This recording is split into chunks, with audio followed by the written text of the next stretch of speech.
మొదట్లో సృష్టి అంతా చీకటిగా, శూన్యంగా మాత్రమే ఉండేది.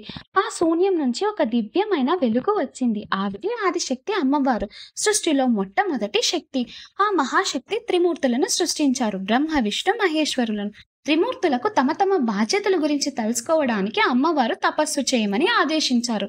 దానితో బ్రహ్మ, విష్ణు, మహేశ్వరులు సముద్ర తీరంలో ఎన్నో సంవత్సరాల పాటు ఘోర తపస్సు చేశారు. వారి భక్తికి సంతోషించిన ఆదిశక్తి సిద్ధిదాత్రి రూపంలో దర్శనమిచ్చారు. సిద్ధిదాత్రి అమ్మవారు బ్రహ్మ, విష్ణు, మహేశ్వరులకు వాళ్ళ బాధ్యతలను అప్పగించి వాళ్ళ బాధ్యతలను పరిపూర్ణంగా చేసేందుకు వారి దేవి సహచరులను కూడా సృష్టించింది.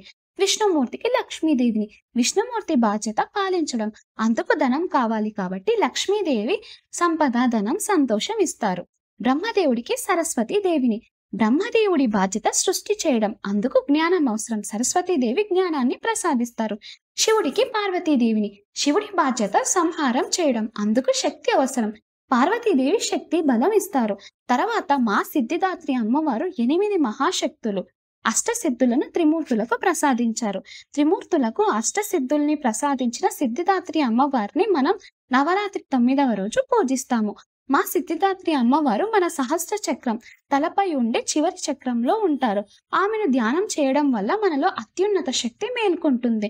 మా సిద్ధిదాత్రి అమ్మవారు అష్టసిద్ధులనే కాదు, నవనిధులను కూడా ప్రసాదిస్తారు. అంటే 9 రకాల ధనం, సంపద అన్నమాట.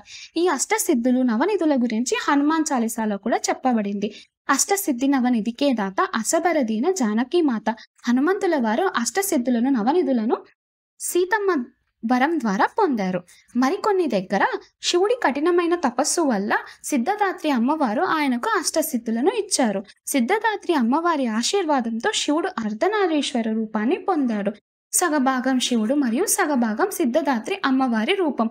కానీ ఇందుకు పెద్దగా ఆధారాలు లేవు. మా సిద్ధిదాత్రి అమ్మవారి ఆశీస్సులు మన మీద ఉండాలని కోరుకుంటూ రేపు మనం విజయదశమి గురించి తెలుసుకుందాం. వీడియో నచ్చితే లైక్ చేయండి. మీకు ఉపయోగకరమైన విషయం తెలుసుకున్నాము అని అనిపిస్తే మీ ఫ్రెండ్స్ అండ్ ఫ్యామిలీకి షేర్ చేయండి.